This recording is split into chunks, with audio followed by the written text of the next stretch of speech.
Good afternoon student. तो जैसा कि हमने लास्ट लेक्चर में किया था, ट्रांसपोर्टेशन प्रॉब्लम क्या होती है, ट्रांसपोर्टेशन प्रॉब्लम, फिर उसके feasible solution, basic feasible solution, optimum solution.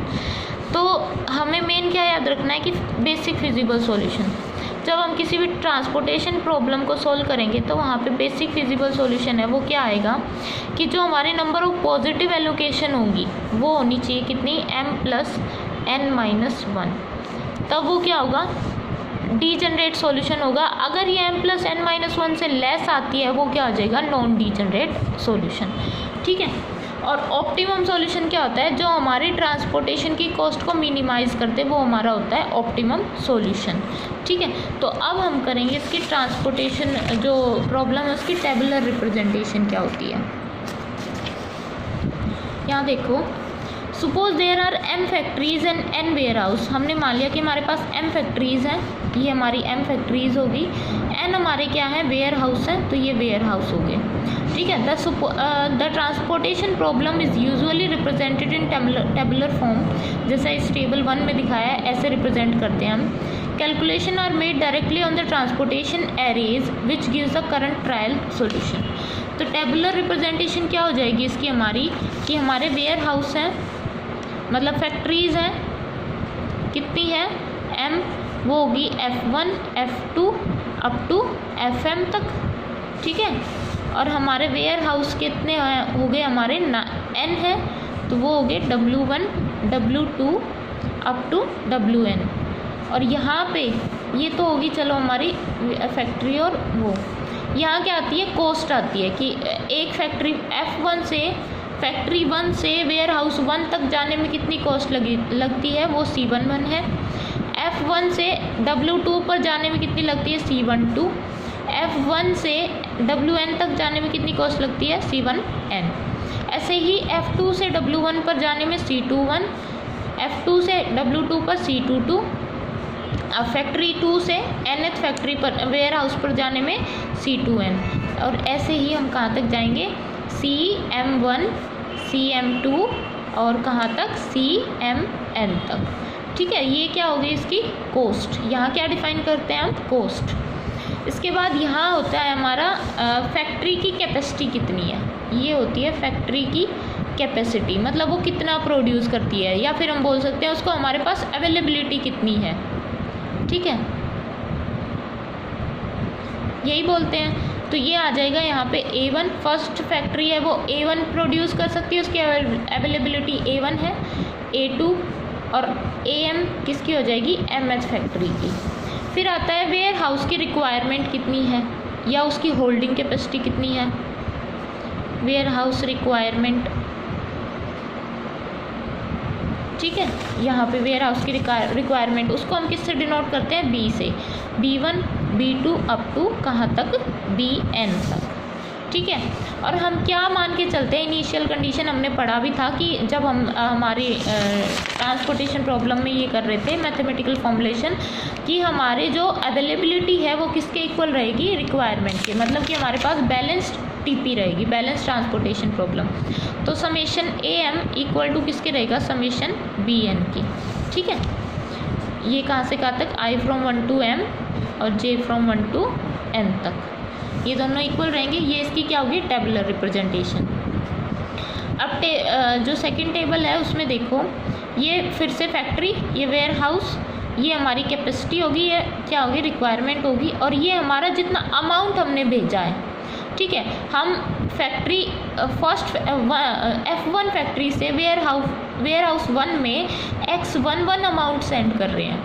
ठीक है। सेकंड फैक्ट्री फर्स्ट फैक्ट्री से सेकंड वेयर हाउस में कितना भेज रहे हैं, X12 अमाउंट भेज रहे हैं। तो ये किसको रिप्रेजेंट कर रही है, अमाउंट को। ठीक है। In general, table first and second are combined by inserting each unit cost Cij together with the corresponding amount Xij into the cell। और ये क्या हो जाएगी इसकी, net cost of shipment of Xij unit. तो जब हमारी कंबाइंड जो वो बनेगी ना, क्या बोलते हैं, टेबुलर फॉर्म जो बनेगी वो बनेगी, यहाँ पे X11, यहाँ पे क्या आ जाएगा X12, इनके साथ क्या आ जाएगा, अमाउंट आ जाएगा हमारा। ठीक है। X21 X22 X2n, यहाँ पे XM1 XM2 XMN। तो ये जो हो गया ना X11 C11 जो हम ले रहे हैं, या फिर इसको लिख दो XI क्या बोलते हैं XIJ इंटू CIJ। ये हमारी कॉस्ट ऑफ शिपमेंट होगी, cost of shipment of amount. कितना अमाउंट है? XIJ। XIJ क्या है? From ith factory to jth warehouse. ठीक है, तो ये इसकी क्या होगी? Tabular representation.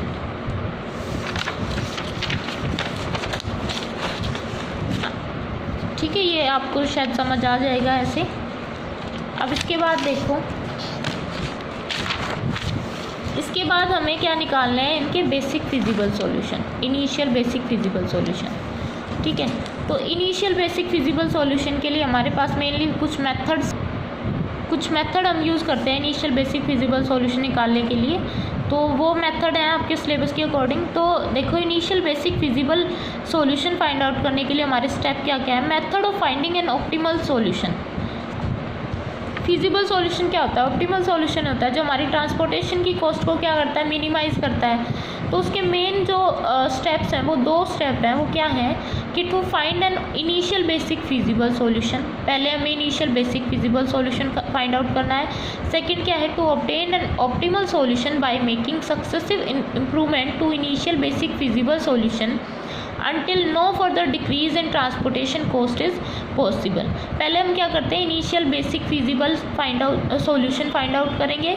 उसके बाद ये जो हमें बेसिक फिजिबल सॉल्यूशन मिला है उसमें इम्प्रूवमेंट करेंगे। कब तक करेंगे? जब तक हमारे ट्रांसपोर्टेशन की कॉस्ट है वो डिक्रीज़ होना ख़त्म ना हो जाए। मतलब वहाँ तक लेके जाएंगे जहाँ तक हमारी ट्रांसपोर्टेशन की कॉस्ट क्या हो जाए?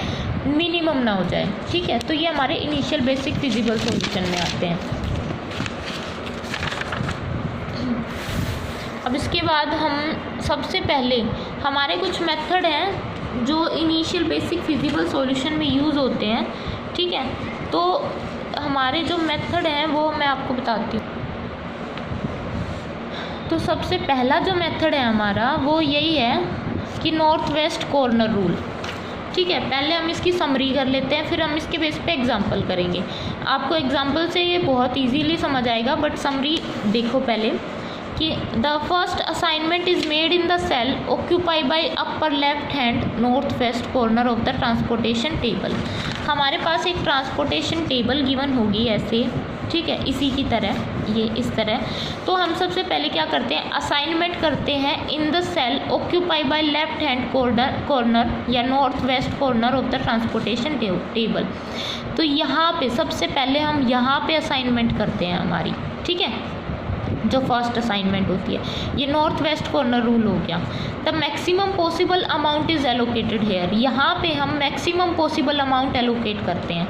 ये मैक्सिमम पॉसिबल अमाउंट कहाँ किसके अकॉर्डिंग होता है? हमारी इन अवेलेबिलिटी रिक्वायरमेंट और अवेलेबिलिटी के अकॉर्डिंग होता है। That is X11 is minimum of A1 B1। तो X11 जो आएगा यहाँ पे वो आएगा इस minimum of A1 B1, A1 और B1 का मिनिमम। ठीक है, X11 वो अमाउंट आएगा। इनमें से जो मिनिमम होगा वो यहाँ पे एलोकेट हो जाएगा। The value of X11 is then entered in the cell 11 of the transportation table. फिर हम वो वैल्यू क्या करेंगे? यहाँ पे एंटर करेंगे इस टेबल में। ठीक है, तो जो वैल्यू यहाँ एंटर होगी वो इसकी क्या रहेगी? मैक्सिमम रहेगी। बट इन दोनों में से क्या होगी? मिनिमम। बट यहाँ पे वो क्या होती है? मैक्सिमम एलोकेशन होती है। मैक्सिमम एलोकेशन होती है X11 पे, किसकी? मिनिमम ऑफ A1 B1 की। ठीक है, ये हमारी फर्स्ट एंट्री होगी। उसके बाद स्टेप सेकंड क्या कहता है? If B1 greater than A1, अगर हमारा रिक्वायरमेंट, मतलब कि हमारी रिक्वायरमेंट ग्रेटर है किससे? अवेलेबिलिटी से, तो move vertically downward to the second row and make the second allocation of amount X21 minimum of A2 B1 minus X11। तो हम क्या करेंगे? हम सबसे पहले तो बोल रहे थे कि हम यहाँ पे क्या करते हैं? एलोकेशन करते हैं। मिनिमम ऑफ A1 B1 से। ठीक है, अब इनमें से तो हमने जो एक वैल्यू थी इनमें से या तो A1 मिनिमम था या B1 मिनिमम था, वो यहाँ पे एलोकेट करा दिया। अब इनमें से कोई तो वैल्यू बची है। अगर दो केस बनते हैं यहाँ पे, अगर B1 हमारा ग्रेटर हो A1 से, मतलब कि हमारी रिक्वायरमेंट ज़्यादा है, तो हम क्या करेंगे, डाउनवर्ड आ जाएंगे, वर्टिकली डाउनवर्ड। ठीक है, और ये जो सेकंड रो है इसकी यहाँ पे एलोकेशन करेंगे, किसकी, कितने पॉइंट की, x21। अब यहाँ पे हमारा जो x21 है वो किसके इक्वल हो जाएगा, मिनिमम ऑफ A2। ठीक है, A2, और यहाँ पे ये कितना आएगा, B1 माइनस x11, जो हमने एलोकेट कर दिया था ये वाली वैल्यू B1 माइनस x11। तो इनमें से मिनिमम वैल्यू यहाँ एलोकेट हो जाएगी। अब अगर कब, किस केस में, जब B1 ग्रेटर हो A1 से। अब थर्ड स्टेप बनता है इसका कि अगर B1 हमारा लेस हो A1 से, अगर B1 लेस है A1 से, तो हम क्या करेंगे, यहाँ जाएंगे हॉरिजेंटली राइट साइड में जाएंगे। ठीक है, राइट साइड में गए, इधर यहाँ इसके राइट साइड में जाएंगे, horizontally right side first row के। ठीक है, horizontally right side to the second column, या तो ये बोल दो कि फर्स्ट रो के या फिर सेकंड कॉलम के हॉरिजेंटली राइट साइड जाएंगे। ठीक है, make the second allocation of the amount x12 minimum of, तो फिर हम क्या x12 का एलोकेशन करेंगे, किससे, मिनिमम ऑफ। अब देखो, अगर हमारा B1 है वो छोटा था A1 से, तो यहाँ पे B1 हो गया था, तो यहाँ करेंगे हम A1 माइनस B1। ठीक है, और साथ में क्या आएगा, B2। इन दोनों में से एक की एलोकेशन करेंगे, A1 माइनस या तो B1 लिख दो या x11। ठीक है, x11 और B2, ये एलोकेशन होगी। थर्ड क्या है कि अगर दोनों इक्वल हैं तो यहाँ पे टाई हो जाएगी for the second allocation. One can make the second allocation of magnitude of x12 minimum of A1 minus A1 B2 equal to 0 in the cell, और x12 of x21 equal to A2। तो इस तरीके से हम क्या कर सकते हैं, एलोकेशन कर सकते हैं। अगर टाई होती है तो हम मैग्नीट्यूड निकालेंगे, x12 हो जाएगा हमारा 0, मतलब 0 के इक्वल, और x21 हो जाएगा हमारा 0 के इक्वल। ठीक है, ये आपको एग्जाम्पल से बहुत अच्छे से समझ आ जाएगा। Start from the north west corner of the transportation table, repeat step first and second until the requirement are satisfied. फिर हम क्या करेंगे, इन स्टेप्स को रिपीट करेंगे जब तक हमारी कंडीशन है वो सेटिस्फाई नहीं हो जाती। ठीक है, अब इसके बेस पे एग्जाम्पल देखो, एग्जाम्पल से आपको अच्छे से क्लियर होएगा ये। Find the initial basic feasible solution of following transportation problem. अब ये ट्रांसपोर्टेशन प्रॉब्लम गिवन है, ये फैक्ट्रीज हमारे पास 3 फैक्ट्री हैं, 4 वेयर हाउस हैं। फैक्ट्री की कैपेसिटी ये है, ये इसकी रिक्वायरमेंट है वेयर हाउसेस की, और ये वो अमाउंट है जो हमारा वो शिपमेंट कॉस्ट है, ये शिपमेंट की क्या है, कॉस्ट है। ठीक है, अब हम एलोकेशन कैसे करेंगे, तो यहाँ देखो, हम सबसे पहले क्या करेंगे, अब ये देखो 3x4 बन रहा है ना, 3 फैक्ट्री है, 4 क्या है, वेयर हाउस, तो 3x4 की एक मैट्रिक्स बना लेंगे। यहाँ पे हम क्या किया, 3x4 की एक मैट्रिक्स बना ली, 1 2 3 बन गई। अब एलोकेशन करेंगे, फर्स्ट एलोकेशन कहाँ करते हैं हम, यहाँ पे करते हैं, नॉर्थ वेस्ट कॉर्नर रूल में, मतलब x11 पे करते हैं। x11 क्या होता है, मिनिमम ऑफ A1 B1। ठीक है, अब यहाँ देखो A1 क्या है 7, B1 क्या है 5, मतलब कि मिनिमम ऑफ 5 7 और 5, तो इनमें से मिनिमम वैल्यू क्या होगी, 5 होगी। तो x11 की मैक्सिमम एलोकेशन क्या होगी, 5, और इसको हम इसकी कॉस्ट के साथ ही लिखेंगे 19.5। ठीक है, ये हमारी फर्स्ट एलोकेशन हो गई, या तो इसको 519 या 19.5 ऐसे लिख लो। अब देखो ये फर्स्ट एलोकेशन तो हो गई, अब यहाँ पे ये 5 ये तो कंप्लीट हो गया, बट यहाँ पे अवेलेबिलिटी तो 7 की थी, तो 7 माइनस यहाँ क्या हो जाएगा, 7 माइनस 5 इक्वल टू 2 बच गया, यहाँ पे क्या बच गया, 0। तो अब सेकंड रूल क्या था हमारा कि अगर हमारे पास अवेलेबिलिटी, अगर हमारे पास A1 मतलब B1 लेस है किससे, A1 से, ये रूल था ना, अगर हमारा B1 लेस, अब यहाँ पे B1 लेस देन है किससे, A1 से, तो हम क्या करते थे, हॉरिजेंटली राइट साइड जाते थे किसके, सेकंड कॉलम के। तो यहाँ पे हम सेकंड कॉलम में गए, वो क्या है हमारा X12।